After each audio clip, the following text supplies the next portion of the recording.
Marcos, capítulo 5, versos de 1 a 20. Entre mentes chegaram à outra margem do mar, a terra dos Gerazenos. Ao desembarcar, logo veio dos sepulcros ao seu encontro um homem possesso de espírito imundo, o qual vivia nos sepulcros, e nem mesmo com cadeias alguém podia prendê-lo. Porque tendo sido muitas vezes preso com grilhões e cadeias, as cadeias foram quebradas por ele e os grilhões despedaçados, e ninguém podia subjugá-lo. Andava sempre de noite e de dia, clamando por entre os sepulcros e pelos montes, ferindo-se com pedras. Quando de longe viu Jesus, correu e o adorou, exclamando em alta voz: Que tenho eu contigo, Jesus, Filho do Deus Altíssimo?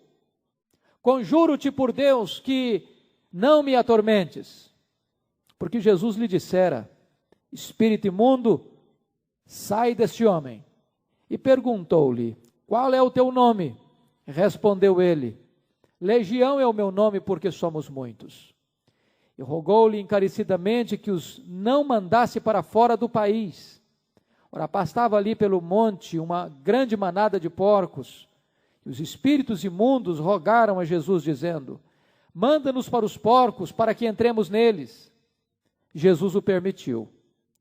Então, saindo os espíritos imundos, entraram nos porcos, e a manada, que era cerca de 2.000, precipitou-se despenhadeiro abaixo, para dentro do mar, onde se afogaram.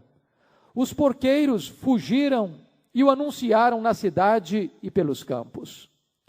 Então saiu o povo para ver o que sucedera. Indo ter com Jesus, viram o endemoniado, o que tivera a legião, assentado, vestido, em perfeito juízo, e temeram. Os que haviam presenciado os fatos contaram-lhes o que acontecera ao endemoniado e acerca dos porcos. E entraram a rogar-lhe que se retirasse da terra deles. Ao entrar Jesus no barco, suplicava-lhe o que fora endemoniado que o deixasse estar com ele. Jesus, porém, não lhe o permitiu, mas ordenou-lhe: Vai para a tua casa, para os teus. Anuncia-lhes tudo o que o Senhor te fez e como teve compaixão de ti. Então ele foi e começou a proclamar em Decápolis tudo o que Jesus lhe fizera, e todos se admiravam. Amém.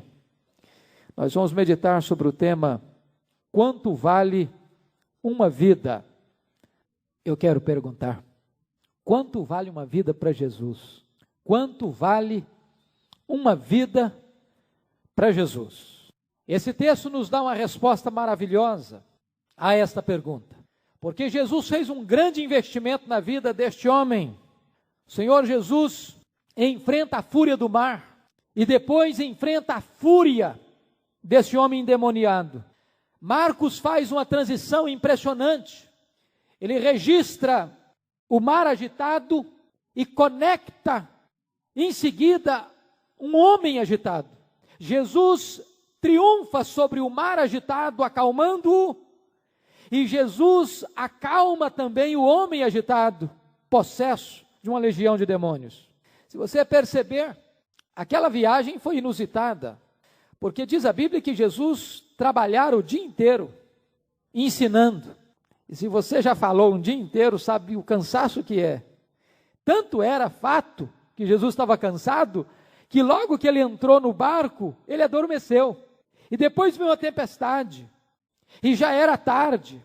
E apesar de estar cansado, de já ser tarde, de enfrentar uma tempestade, Jesus resolve entrar nessa região de Gadara, uma região íngreme, de despenhadeiros, onde ficavam cavernas que eram usadas como sepulturas, muitas das quais abertas e os corpos tantas vezes expostos em decomposição. Um lugar de terror que meteria medo no mais ousado homem durante o dia, quanto mais à noite num cemitério, um lugar de despenhadeiro, onde sai dos sepulcros um homem nu, ensanguentado, violento, possesso, endemoniado. E Jesus Cristo faz todo esse trajeto para revelar uma coisa: aquele que tinha sido enjeitado pela sociedade, aquele que era considerado lixo, escória, aquele que todos já tinham desistido dele, inclusive sua família, continua sendo alvo do profundo e intenso amor do Senhor Jesus Cristo. O Senhor está ensinando que no reino de Deus não tem lata de lixo, no reino de Deus não tem gente irrecuperável, no reino de Deus não tem causa perdida, no reino de Deus não há ninguém que esteja fora da possibilidade da graça e do amor de Deus. Se você quer saber quanto vale uma vida para Jesus, eis uma boa resposta nesse texto. Mas poderíamos fazer uma segunda pergunta: quanto vale uma vida para Satanás? Quanto vale uma vida para Satanás? Na verdade, Satanás não dá valor à vida. Satanás tira tudo da vida, e tirou tudo deste homem, tudo. Tirou sua família, tirou sua liberdade, tirou sua saúde física e mental, tirou sua dignidade, tirou sua paz, tirou sua decência. E nós lemos no verso 9, que quando Jesus pergunta para ele, qual é o teu nome? A resposta é contundente: legião, porque somos muitos. O que é uma legião? Uma legião era uma corporação de 6.000 soldados romanos. Na verdade, nada infundia tanto medo no primeiro século do que uma legião romana. Nada.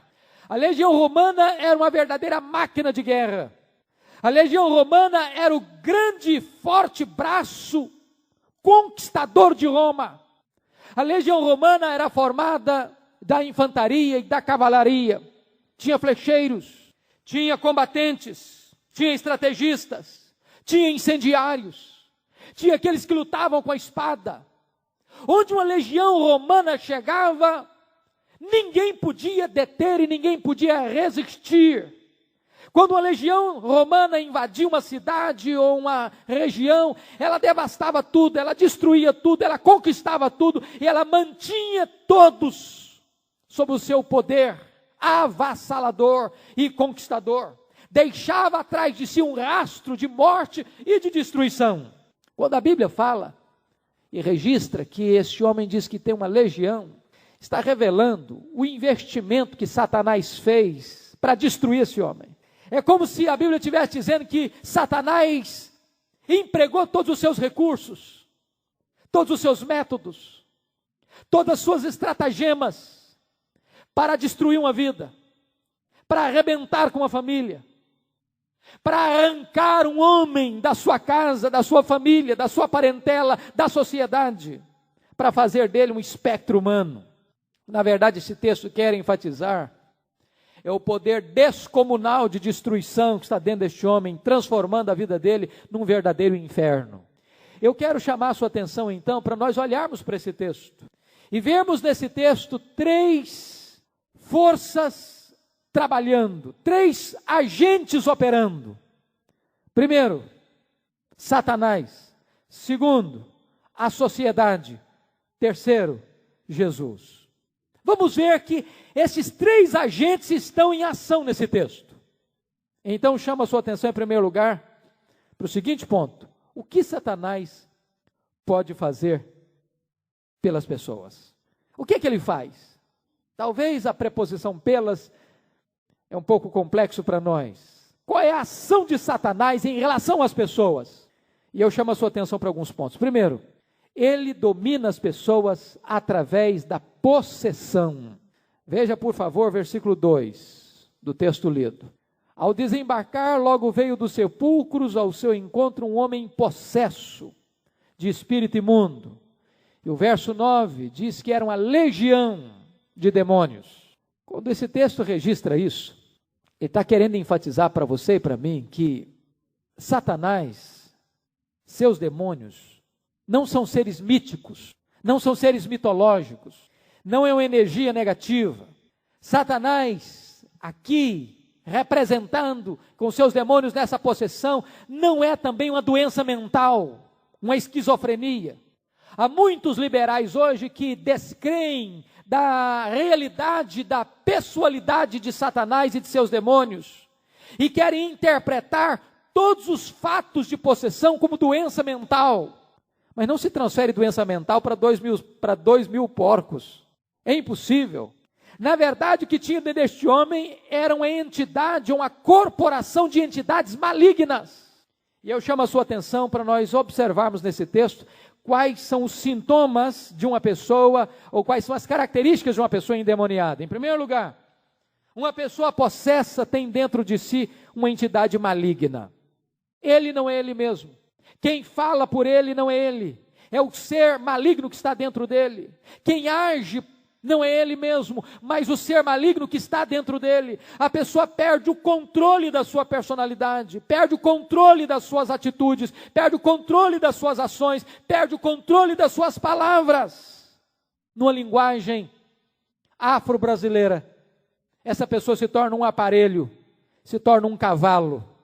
Essa pessoa se torna um instrumento mediante o qual este espírito maligno se manifesta e age. Segundo lugar, uma pessoa possessa manifesta uma força sobre-humana. Você nota nos versos 3 e 4. Por favor, olha aí comigo. Nem mesmo com cadeias alguém podia prendê-lo, porque tendo sido muitas vezes preso com grilhões e cadeias, as cadeias foram quebradas por ele e os grilhões despedaçados, e ninguém podia subjugá-lo.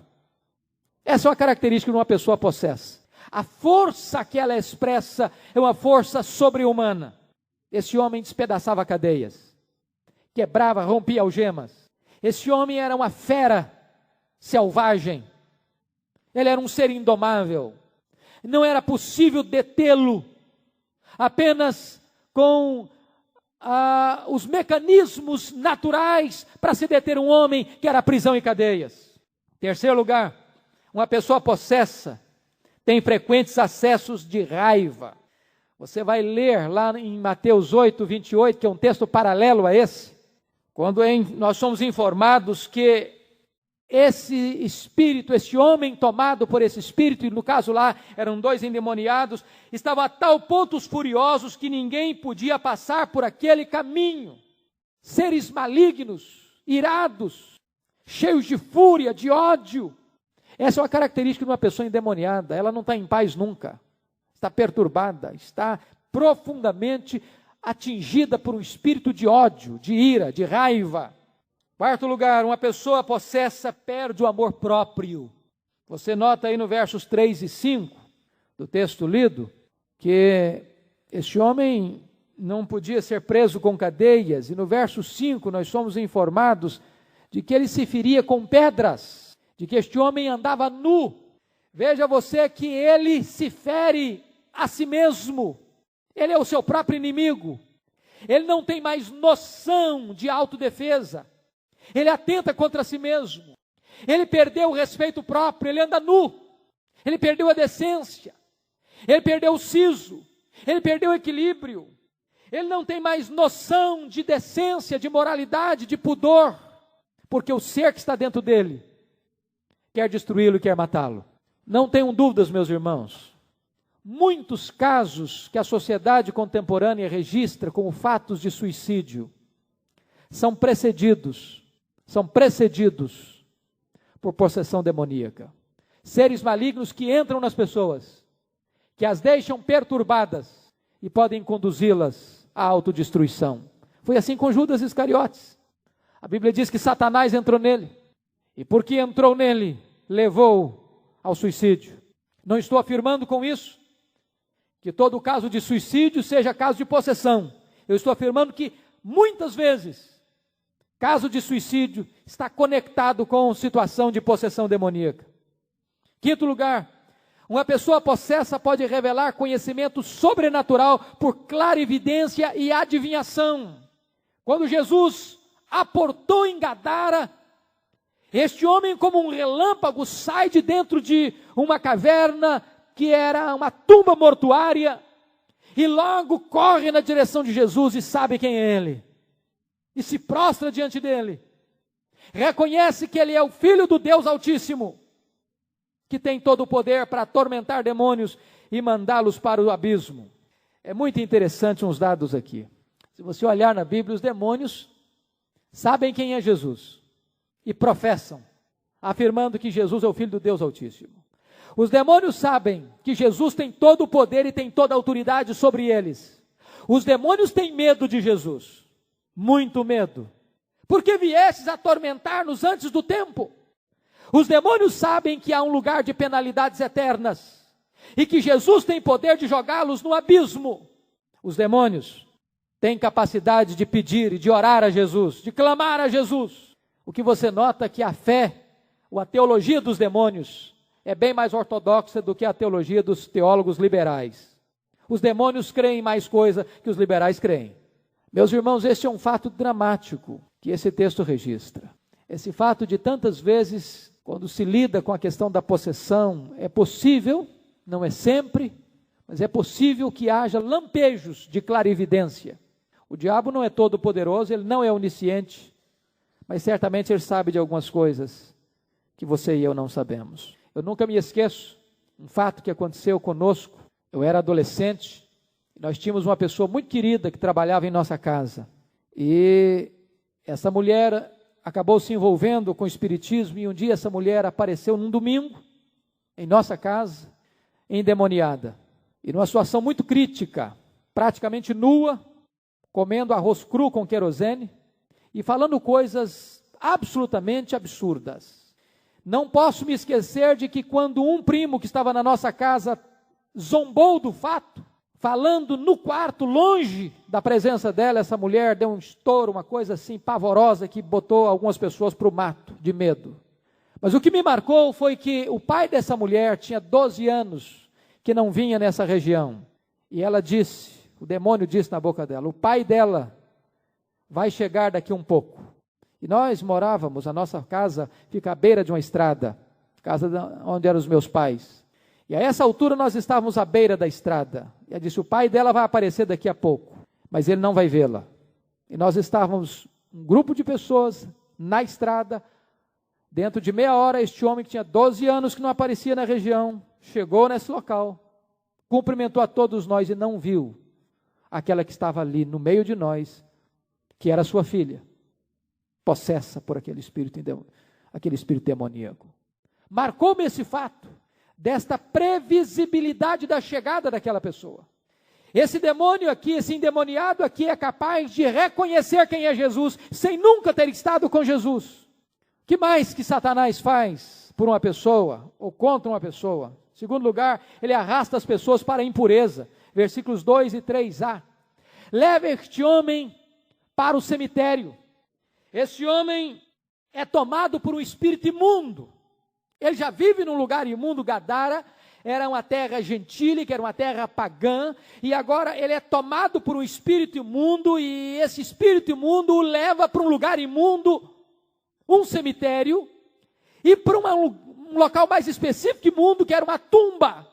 A lição que esse texto quer ensinar para nós é que os espíritos malignos levam as pessoas a se envolverem com tudo aquilo que é imundo. Não é preciso ser especialista para diagnosticar esse fato hoje. Há muitos registros, e eu conheço vários casos de pessoas que se envolveram de tal maneira com estas sujidades de Satanás, ao ponto de serem capazes de entrar num cemitério, de desenterrar um defunto para fazer despachos. Mas não precisamos entrar nesses corredores sombrios do submundo do pecado, do demonismo. Vamos olhar nessa sociedade mais maquiada. Eu não assisto novela, graças a Deus, mas nem por isso deixo de ler o que está acontecendo.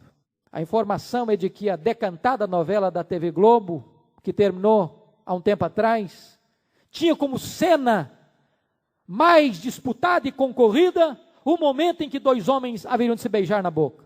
Era apenas o lançamento da ideia, para dizer que em breve esse fato vai estar acontecendo com naturalidade. Haja vista ontem ou hoje, me parece, não sei se ontem ou hoje, acho que foi hoje, ou ontem, agora não estou muito seguro, na Inglaterra foi aprovado, legitimado o casamento gay.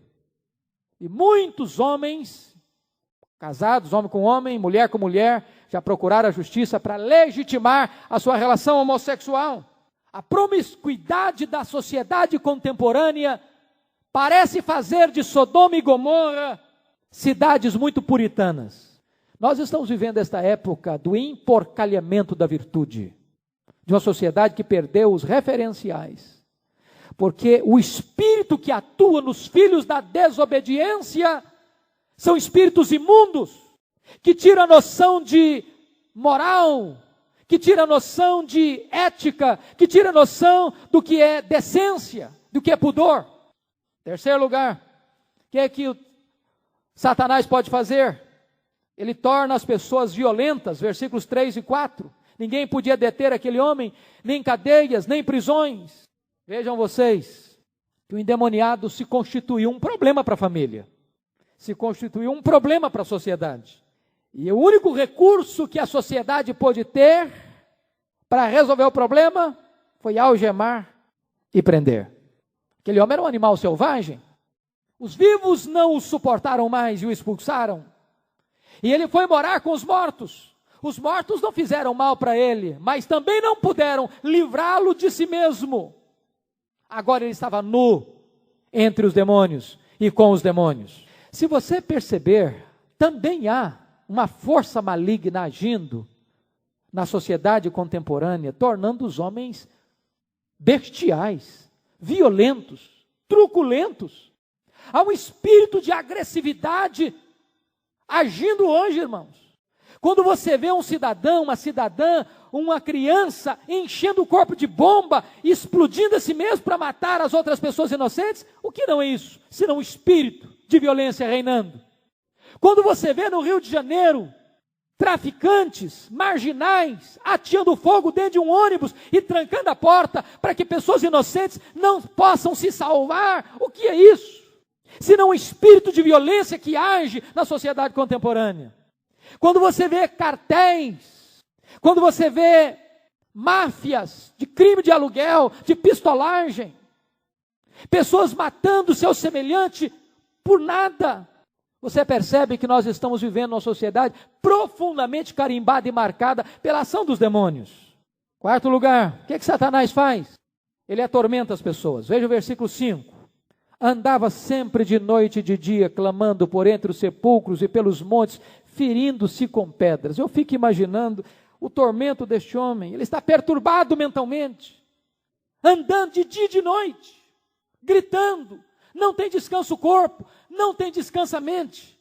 Ele não pode repousar, ele não pode descansar. Ele é um ser atormentado, perturbado. Ele não consegue conciliar o sono, é o desespero. E diz a Bíblia que o tormento deste homem é tamanho, que ele começa a se ferir com pedras. Eu fico imaginando esse ser ensanguentado, emaciado, machucado, ferido, desfigurado, sem paz, sem equilíbrio mental, vivendo nas regiões sombrias da morte, sem família, sem liberdade, sem dignidade, sem amor próprio, ferindo-se a si mesmo, espalhando terror por onde passa. Queridos irmãos, o que tem de gente perturbada hoje é uma coisa impressionante. Perturbada. De gente que não tem paz, que não consegue viver com a família, que não consegue viver na sociedade, que não consegue viver consigo mesma.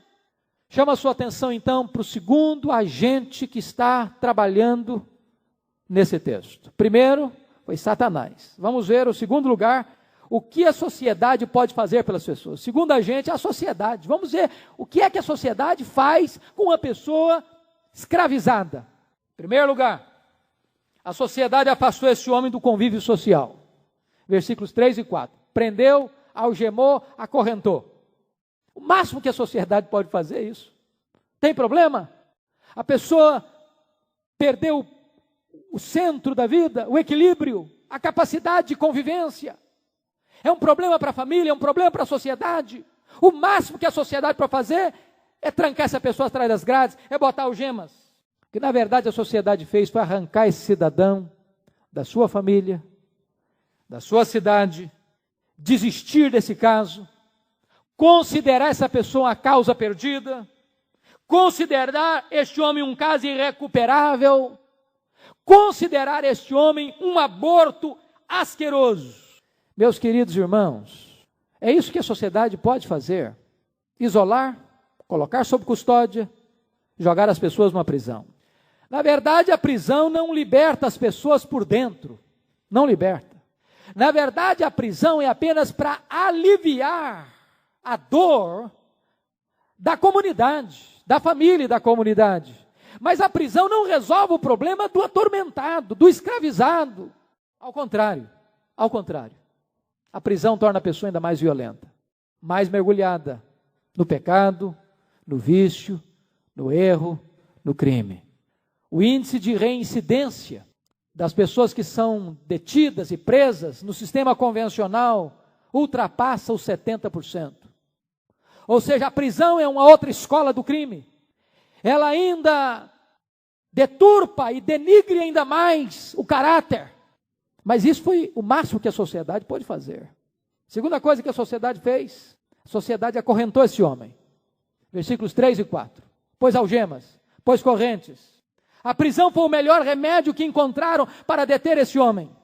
Mas diz a Bíblia que a prisão não pôde detê-lo. Então ele foi para o cemitério.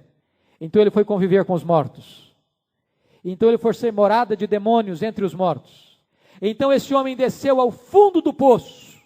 Então ele se degradou ao extremo, ao ponto de perder a noção de decência, de pudor, ao ponto de ser um terror para quem passasse por perto. A conclusão a que chegamos é que a sociedade não tem mecanismos suficientes, competentes para resolver o maior problema do ser humano, que é o pecado e a grande tragédia que Satanás provocou na vida do ser humano. Estamos vendo os recursos humanos absolutamente falidos, impotentes diante desta avalanche, a não ser o Evangelho de Jesus Cristo, que liberta o homem de dentro para fora, que rompe com as algemas, que agrilhou a alma. É impossível nós encontrarmos uma verdadeira transformação do homem e da sociedade. O que mais a sociedade fez com esse homem? A sociedade deu mais valor aos porcos que a esse homem, em terceiro lugar. Notem vocês que a sociedade de Gadara não apenas rejeitou esse homem quando ele estava com problema, mas também não valorizou a sua cura, nem a sua restauração, nem a sua salvação. Depois de ver este homem curado, liberto e salvo, a sociedade de Gadara, que o enjeitara, que o escorraçara para o mundo dos mortos, prefere os porcos que a Jesus. Ama mais o dinheiro do que o próximo. Nós não estamos vivendo a sua sociedade hoje? Essa inversão de valores? Os porcos valem mais do que gente hoje. Quando eu estou falando em porcos, eu estou falando de dinheiro. Os porcos eram para eles o seu campo comercial, a sua fonte de renda, a sua fonte de lucro.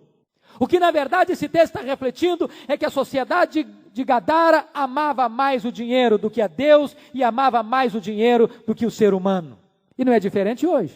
Não é diferente hoje. O terceiro elemento que está agindo nesse texto, o último elemento, é Jesus. Terceiro ponto da nossa mensagem, o que Jesus faz pelas pessoas. Vamos ver. Em primeiro lugar, Jesus libertou esse homem da escravidão dos demônios. Amados irmãos, que coisa maravilhosa é perceber isso. Jesus é o atormentador dos demônios e Jesus é o libertador dos homens. Onde Jesus chegou, os demônios precisam tremer de medo. Onde Jesus chega, os demônios têm que tremer de medo. E estão tremendo de medo. Mas onde Jesus chega, o cativo é liberto. Onde Jesus chega, o oprimido encontra paz. Onde Jesus chega, o atormentado é aliviado. Onde Jesus chega, o desesperançado encontra esperança.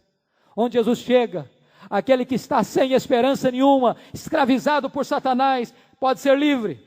Warren Wiersbe, comentarista muito conceituado, analisa esse texto numa perspectiva interessante. Ele pensa que aquela tempestade que pegou os discípulos de surpresa no mar da Galileia, quando estavam indo em direção a Gadara, foi uma tempestade provocada por Satanás.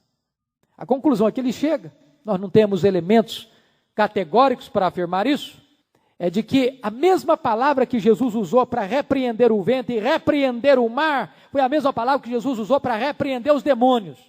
Era como se Satanás usasse todos os seus recursos para tentar destruir Jesus, ou no mínimo impedir Jesus de chegar naquele território que estava debaixo do poder dele, onde ele escravizava as pessoas.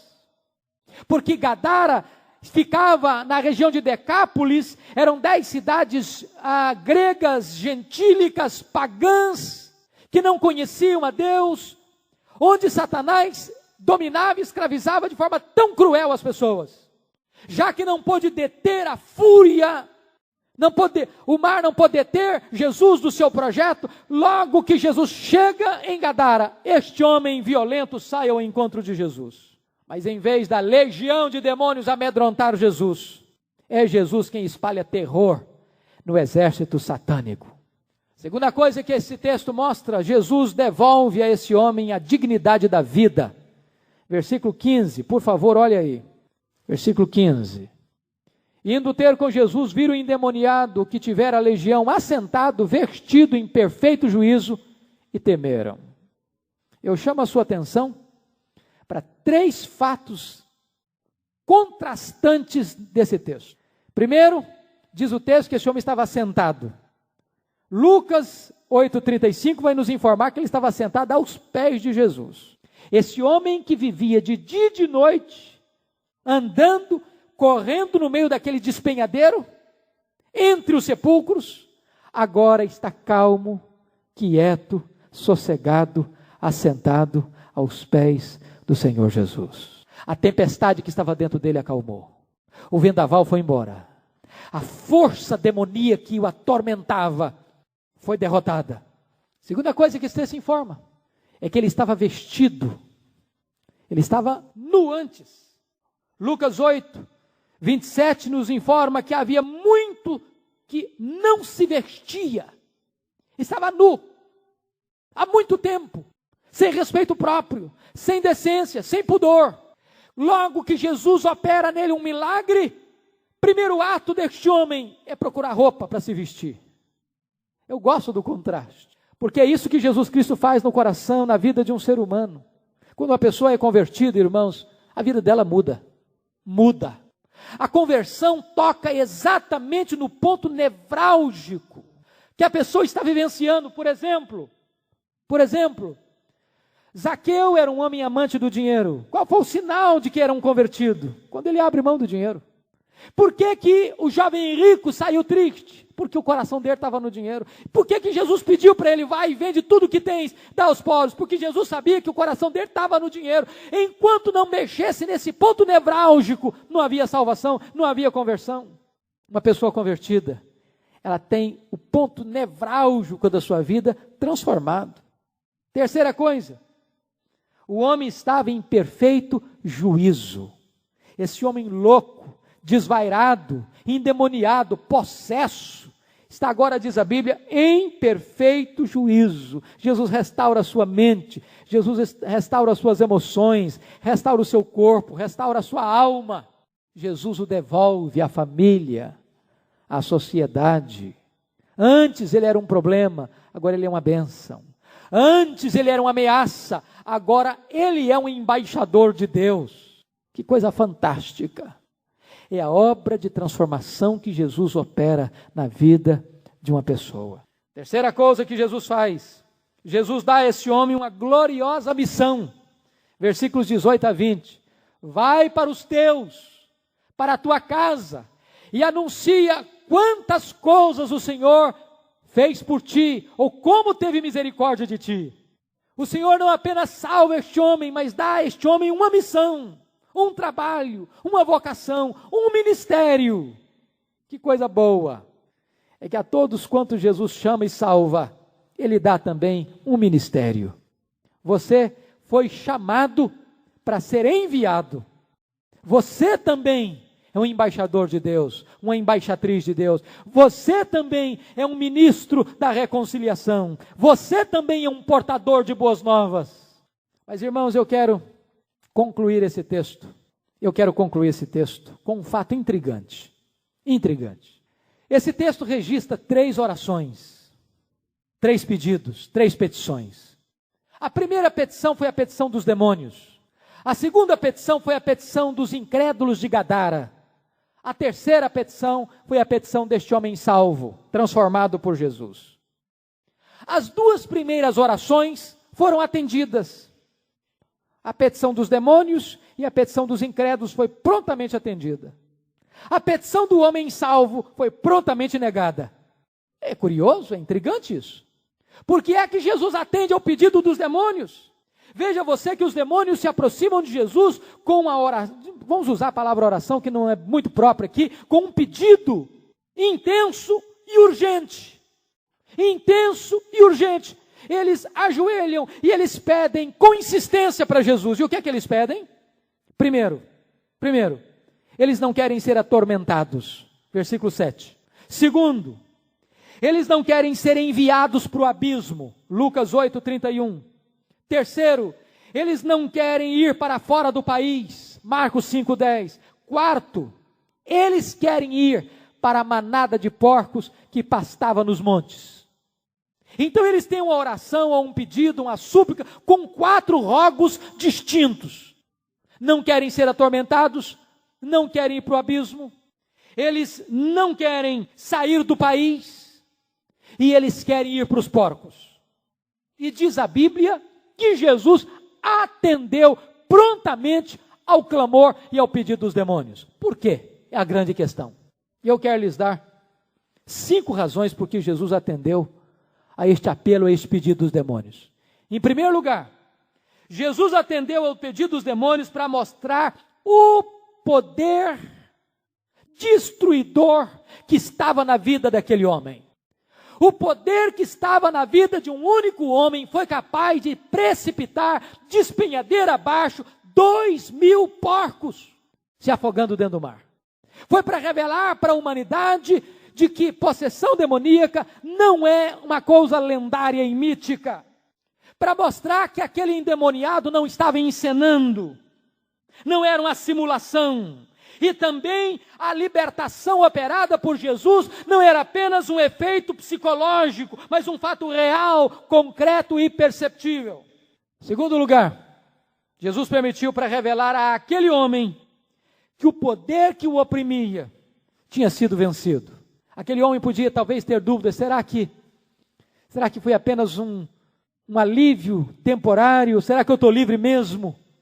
E Jesus permitiu para que aquele próprio homem visse aquela manada de 2.000 porcos correndo desesperadamente pelaquela montanha fora, no meio do cemitério, no meio daquelas catacumbas, daquelas cavernas, para precipitar-se no mar e morrer. Foi uma lição gráfica na mente dele para mostrar que verdadeiramente ele estava liberto. Terceiro lugar, sabe por que Jesus permitiu? Para mostrar para a população de Gadara a inversão dos seus valores. Jesus permitiu isso para que o povo de Gadara pudesse saber de uma coisa: Gadara amava mais os porcos do que a Deus. Gadara se preocupava mais com os porcos do que com o ser humano. Foi por isso que Jesus permitiu. Foi para desmascarar a inversão de valores de uma sociedade cega no materialismo. Quarto lugar, sabe por que Jesus permitiu? Jesus permitiu para mostrar que para Satanás, um homem só vale o que um porco vale. O mesmo poder que queria destruir aquele homem foi o poder que destruiu os porcos. Para Satanás, porco e homem é a mesma coisa. Ele não valoriza o ser humano. Ele é ladrão, ele é assassino. Ele veio para roubar, matar e destruir. E ele tem feito da vida de muitas pessoas, de seres humanos, de homens, de mulheres, verdadeiros porcos, que se chafurdam na lama. Foi por isso que Jesus permitiu. Mas finalmente, quinto lugar, Jesus permitiu para mostrar que os demônios estão debaixo da sua autoridade. Eles só podem ir se Jesus permitir. Eles pedem, é Jesus quem manda, é Jesus quem deixa ou não deixa. A autoridade está nas mãos do Senhor Jesus. O inferno está debaixo da autoridade de Jesus. Os demônios estão debaixo da autoridade de Jesus. Jesus tem todo o poder e diante dele tem que se dobrar todo o joelho no céu, na terra e debaixo da terra. Isso é maravilhoso e consolador para nós. Aqueles que querem nos destruir estão debaixo dos pés do nosso Senhor. A segunda petição foi atendida. Capítulo 5, versículo 17. E entraram a rogar-lhe que se retirassem da terra deles. Os gadarenos vieram pedir Jesus para ir embora. E a cegueira materialista deles fez com que, diz o texto de Lucas, Você pode ler em Lucas 8,37, todo o povo da circunvizinhança dos Gerazenos rogou-lhe que se retirasse deles. Não foram apenas os donos dos porcos, os porqueiros. A população inteira se reúne. A população inteira se mobiliza para expulsar Jesus da sua terra. E diz a Bíblia que Jesus não discute, que Jesus não suplica, que Jesus não ordena, que Jesus não questiona, que Jesus entra no barco e deixa a terra de Gadara. Rejeitar a Jesus de forma consciente, depois de ter visto os milagres de Jesus, é um grande risco. É um grande risco. Mas o que nos impressiona, para terminar, é que agora, nos versículos 18 a 20, você leia aí, ao entrar Jesus no barco, suplicava-lhe o que for endemoniado que o deixasse entrar, estar com ele. Jesus, porém, não lhe permitiu. Ora, por que Jesus atende ao pedido dos demônios? E atende ao pedido dos incrédulos? E não atende o pedido daquele homem agora convertido? Por que não? Em primeiro lugar, Jesus não permitiu para mostrar para aquele homem que a família precisa ser o nosso primeiro campo missionário. Vai para os teus, vai para a tua casa e conta tudo que o Senhor fez por ti, como teve misericórdia de ti. Aquele homem queria seguir a Jesus. Aquele homem queria contar para o mundo as grandes maravilhas do amor de Cristo por ele. Mas Jesus diz, não, seu primeiro campo missionário tem que ser a sua casa, tem que ser a sua família. Se nós não começarmos na nossa casa, nós não temos autoridade para falar para o mundo o que Deus fez por nós. Se a nossa família não puder ser testemunha de que somos novas criaturas, de que nascemos de novo, de que fomos salvos, que fomos transformados, que autoridade temos nós de contar para o mundo esta verdade? O testemunho começa no lar, porque era lá na família que aquele homem tinha dado mais problema. Era lá na família que as pessoas tinham chorado com mais intensidade. Era lá na família que certamente as lágrimas tinham descido mais grossas pelas faces. Era lá na família que as dores e os sofrimentos tinham sido mais intensos. E era lá na família que este milagre tinha que ser testemunhado para a glória de Deus. Onde ele tinha sido problema, agora Jesus quer que ele seja uma bênção. Onde ele tinha sido um mensageiro da morte, agora Jesus quer que ele seja um embaixador da vida. Em último lugar, Jesus não permitiu, porque Jesus sabe o melhor lugar onde nós devemos estar. Às vezes nós temos planos, mas Deus tem outros planos. Às vezes nós queremos uma coisa, mas o projeto de Deus para nós é outro. Às vezes nós queremos realizar algo, mas Deus muda o curso dos nossos planos e sonhos, porque Ele sabe o que é melhor para nós. Ele sabe qual é o melhor e mais seguro lugar para nós. Quando o jovem missionário Ashbel Green Simonton concluiu seu curso em Princeton, seu país estava passando por um grande reavivamento espiritual. Já em quase 2 anos de reavivamento em todo o seu país. 2 milhões de pessoas convertidas. Foi quando ele escutou um sermão de caráter missionário e sentiu o chamado de Deus para vir para o Brasil. Jovem inteligente, personalidade forte, espírito irrequieto, empreendedor. Seus amigos chegaram para ele e disseram, Simon, tem uma loucura o que você vai fazer. Não é seguro para você ir. Deixar a sua mãe já idosa, ir para um país pobre, de tantas doenças endêmicas, sem conhecer a língua. Isso não é seguro para você. E Simonton respondeu, o lugar mais seguro para um homem estar é no centro da vontade de Deus, ainda que esse seja o lugar mais perigoso do mundo. Jesus sabe o que é melhor para você. Ele sabe para onde você deve ir, o que você deve fazer. Ouça o que o Senhor tem para você. Diz a Bíblia que este homem fez mais do que Jesus pediu. Ele não foi só para a sua casa, não. Ele foi para a cidade de Decápolis, para as 10 cidades gregas daquela região gentílica. E ele foi anunciando, não uma mensagem teórica, ele foi anunciando uma mensagem da sua própria experiência, do que Jesus tinha feito na sua vida. E diz a Bíblia que o resultado é que todos se admiravam dessas coisas. Bendito seja Deus, que pega um homem enjeitado da sociedade, rejeitado da família, um pária, uma escória, o lixo do mundo, e transforma este homem num dos maiores e pioneiros missionários entre os gentios. Que Deus nos ajude a sempre olhar para a vida com os olhos de Cristo e jamais desistir da salvação de uma pessoa, por mais que a família ou a sociedade tenha desistido dela. Que Deus nos ajude. Amém.